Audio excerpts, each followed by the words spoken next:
So choose your dream team with care. Why and how is step number 2.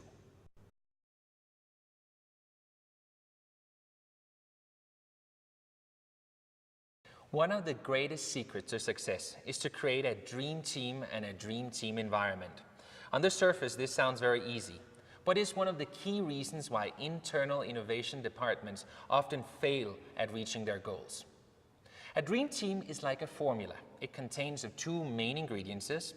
49% is being really good at what you do, and 51% is about chemistry. And if the chemistry isn't there, it doesn't matter how good you are at your specific task. The team will fail. Or as Jack Welch so simply puts it, the team with the best players win. But it's not easy to create a dream team, and often you have to send in the diplomats. We all know the love-hate relationship that can exist between different departments and individuals. A personal experience that confirms this was when I was asked for one of the global brands to create their next big success. We met all together, but it turned out that their marketing department and R&D department hadn't really been working together for 2 years because of chemistry problems. A major challenge was ahead. The first 2 hours were hard. The next 2 hours were, well, let's say decent. But after 6 hours, everyone was united in one cause: laughing. Never underestimate the ability to laugh, and especially at yourself. This breaks down barriers. Laughter translates the same way in every language. It's a universal connection.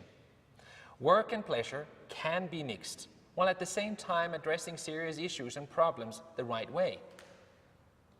In all my projects, I work with what we call a core group. A core group basically consists of 50% internal and 50% external expert project managers and vice presidents from various departments. The core group often reports directly to the board of directors or to the president or CEO. But most importantly, it's given what I call mandate for momentum. In other words, it has the power to decide fast. Why? Because innovation is equally as much about being the first or right on time. And time to market has never been more important as it is today. Now that you know how to create your dream team, it's time to explore, or rather explore exploration, as I would like to call the next point.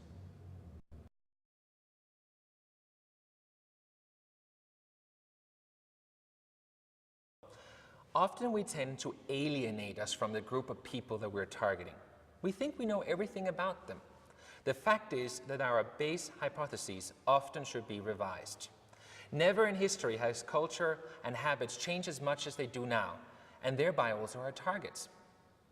I discovered that market research is often conducted the same way it was done 10 years ago, and that companies pay fortune for useless reports conducted by people that see their clients as account numbers, all instead of showing them real interest in the challenges and opportunities that the brand is facing.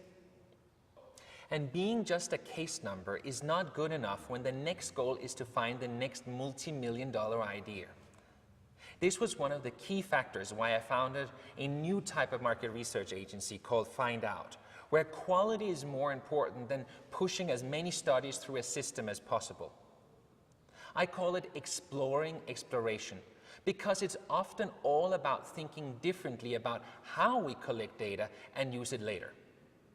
Remember that a very good idea is often built on 50% data and 50% intuition and design. And the methodologies that we use are a mixture of traditional and new ones. Let me tell you about some of the things that I prefer to see being done in fieldwork. First of all, finding out where the targets are, where the assumed target moves, lives, and what they do. Ethnographic studies conducted in a natural way where the target feels relaxed and open. Observations and hands-on focus groups, having people interact a much more natural way than just talking to a mirror wall. We mix this with qualitative studies and innovation labs. I'll tell you a little bit more about them later. But the essence is that through thinking different and using new methodologies, one can reveal new, deep insights on both new and existing targets. I personally found that for years Fortune 500 companies had overlooked the fact that their key targets had changed or new one had developed. And this was not shown in their regular conducted research, simply because it didn't scout for these life-critical changes that a brand must adapt to. Use your eyes to determine the key hypotheses, to be further explored and examined in the next steps of the process. But first, let me give you a few small tricks on what I personally use in order to explore exploration. The first one I call Be Smart, Play Dumb. Travel economy class, at least for trips under 6 hours. It's in economy class that most FMCG brand customers are when they travel. Recently, I deliberately sat on economy class between Mexico City and Chicago, and I conducted a 4-hour market research session with 3 people that sat around me. Exactly my target for an assignment I had for a client on the Hispanic market in the US. And I can tell you that the insight I found on that trip were tremendous and mind-opening to some of the hypotheses that could later be tested further with great results. I was once asked how one can determine a country's culture, and my answer was very simple: in the supermarket. Real life is not to be found in a hotel lobby or in a fancy museum. One of the first things I do when I come to a new country is to take a cab and go to a couple of supermarkets. Why?